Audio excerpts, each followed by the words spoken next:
Like you said, it's a factor of having the puck more and not getting ourselves in spots where we have to take a penalty. Everything's kind of evened out now. I mean, it's 2 weeks since Todd got here, and there's a lot of change right away. But just the way you guys are playing now, is it sustainable long term? Yeah, I think so. I mean, we know we had the potential in this group, and I think we're starting to realize some of it. And again, we can't get complacent and act like we're the greatest team in the world. We just got to come to play every night and try to keep this thing rolling as long as possible. How much difference did the change in atmosphere make? Can you quantify that? Because it just seemed so dismal here after that St. Louis game. I think every time you get change, whether it be a new coach or trade or whatever, there's some sort of energy that's injected, and we've managed to take that energy and convert it into some wins, and obviously the wins make you feel better about yourselves and better vibes in the locker room as a team. So I think all of it moving forward has been positive. Does it still feel new as far as Todd and Trent being here? It gets pretty normal pretty quick. It's usually like that first day is obviously very strange.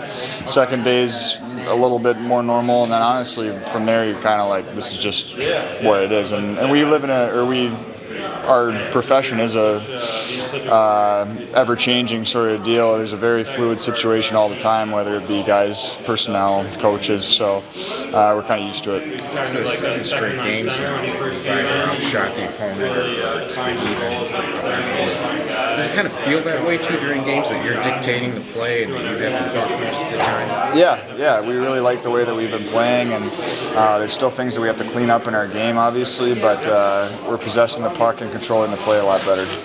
Defensively, was there a lot of tweaks, or was there a lot of things he touched up? Or? There are differences in our systems, not huge differences, but there are differences and still things that we're kind of working through and working on. I think we'll slowly continue to implement more things is kind of the message that we're receiving, but right now we're kind of doing baby steps towards some different things, but there are some things that they've been like, you guys have been doing this great, we're going to keep going, Obviously we've been on a little bit of a roll since, and it's been good, and trying to ride it out as long as we can. What's sustainable from the way you've been playing? I think the aggressiveness, the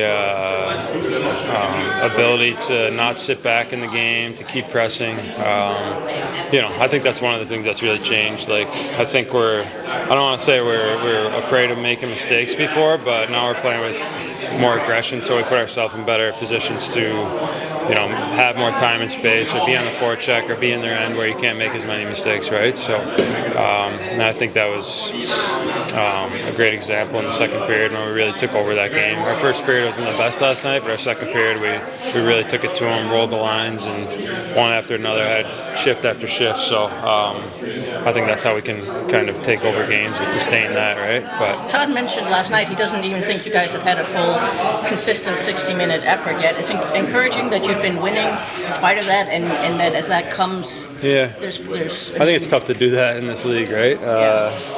You're always going to have ups and downs throughout a game, and there's going to be periods where maybe you're in a little bit of a lull and you need to get that momentum back. So that's just the way hockey it is. But I would agree with that. I mean, there's always room for improvement, and I think we're kind of going over things every day we can improve on and get better at. How had some? You reached the midway point of the season last night. It's one of those weird seasons. It almost kind of feels like two completely different seasons in one. Yeah, a little bit. I mean, I know we've only been 7 games under Todd, but it's pretty, remarkable how, vibes can change within, a few weeks, right? So obviously we were pretty down going into Christmas, and ever since then I think the vibes have been pretty high, and we've been feeling good about our team. And it feels like going into every game we have a chance to win, or that we feel like we should win, right? So in a good spot right now, and like I said, just trying to ride it out. How have some of the things that you've been talking about impacted your personal game? Obviously, we've seen the Yeah. uptick in offensive performance and everything. No, yeah, for sure. I mean, just the part of our game that's, kind of always on the hunt, always playing, more towards the other team's net instead of like sitting back a little bit has been, a welcome change for my game, and not only my game, but the team in general, right? I mean, obviously,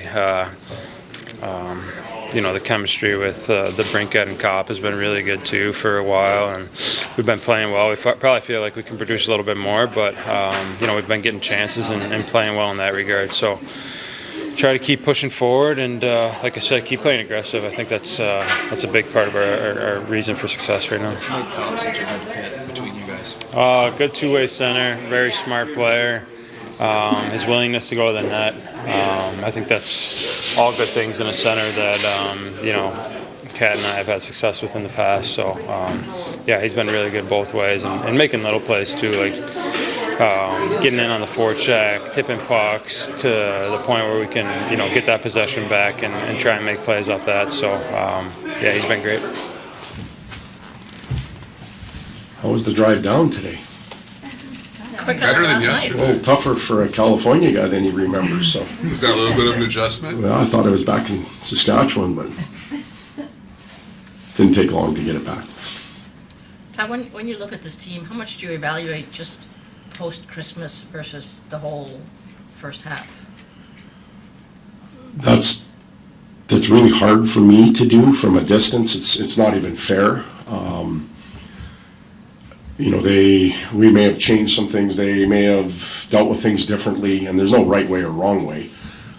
But for me to weigh one against the other is certainly unfair. I can only answer that question based on my time since whatever it's been, 26th of December and on. And when I got here, I believe I said that it would take us 6, 7, 8 games to really figure guys out. We're starting to do that.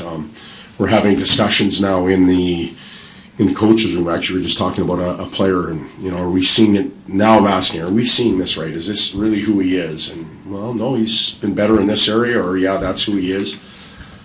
That's starting to happen. So I don't think I answered your question, but I can't evaluate what was here before. I can only deal with what's here now. Todd, how does this group avoid complacency when these winning streaks happen? Well, we're one game over 500, and we're negative 15 or 16 in goals for and against. So if that is the roadmap to, or the map to complacency, then shame on us. We've worked hard to feel good. Do we want to give that back? But again, I don't know the group well enough to say that, hey, we got it under control. They'll continue to play hard, and we'll figure it all out as we go. But I don't sense it. And we're not going to win the next 41 games. We know that. That's very unrealistic. So if a loss does come, and it's an honest loss, we got to live with it and move on. But if it is a complacency loss, or a give yourself permission to be shitty on a certain day, the group can do that too, then we'll deal with it. With that idea that you can't win every game for the rest of the season, what aspects of the win streak right now feel most sustainable to you? Well, throughout this streak, we've had the opportunity to grow every day. We add just a little piece in. We add another little piece in today to the whole system, and the players have grabbed it. It hasn't been overload. They've been able to take little pieces and put it all together. There's still a lot of that to come, and I think that's sustainable, where they are able to grab little things and put it into play. Hopefully it helps the way we play, but if we can keep doing that, we can move it forward and not be stuck in one spot. Hey, Todd, when you got the job, did you look at the schedule and see, well, all right, they're going to be home a lot for several weeks here. Might be a good chance we're going to be able to incorporate a lot of stuff.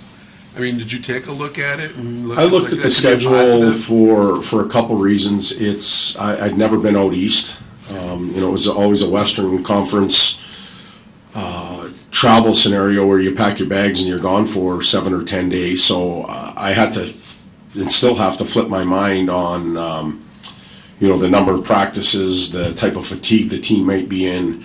I was looking at it more from that perspective than, who our opponents were, where we played, and when we did it. But, talk to Steve a little bit about that too. Like, what does it feel like with these guys? And, we're gone for a day or two and we're right back. And can you practice? Do guys get tired more because of that?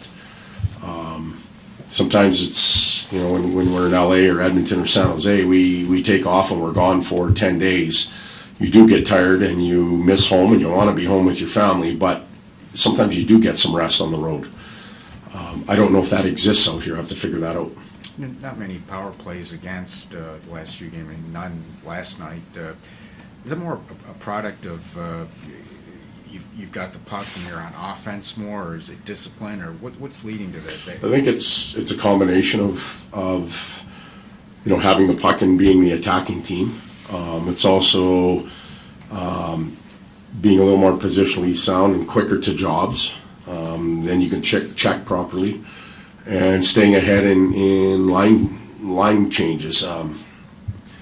If you're out 10 seconds longer than the opposition, you're probably falling behind. You don't have the energy. You start to reach and take penalties. So we've stressed that quite a bit as well.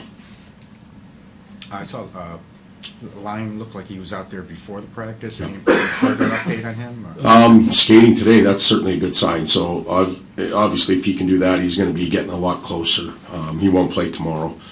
Who else do we have? PD's didn't skate. Not close to skating yet. So on IR, it's going to be a little while for him. You know what Talbs or Husso tomorrow? We're still banding that around. We'll figure it out, but trust both of them. Todd, in putting Marco up on that line with Lucas and Dylan, what's kind of the balance for a young player of, I'm sure, the excitement of playing with top players, and maybe how much pressure do you think he feels in a situation like that too? Well, twofold, and I think you answered your own question really, because he's excited and he wants to get going and get after it, but he's probably also a little bit anxious. But all he has to do is look down and say, Dylan Larkin and Razor were in the exact same situation just a few years ago, and they handled it well, and look where they are now. When you end up in that situation, you almost have to give yourself permission to play with them, make your own plays and react around them a little bit. Don't get hesitant. I thought he did a real good job last night. Okay, see you tomorrow. Thank you.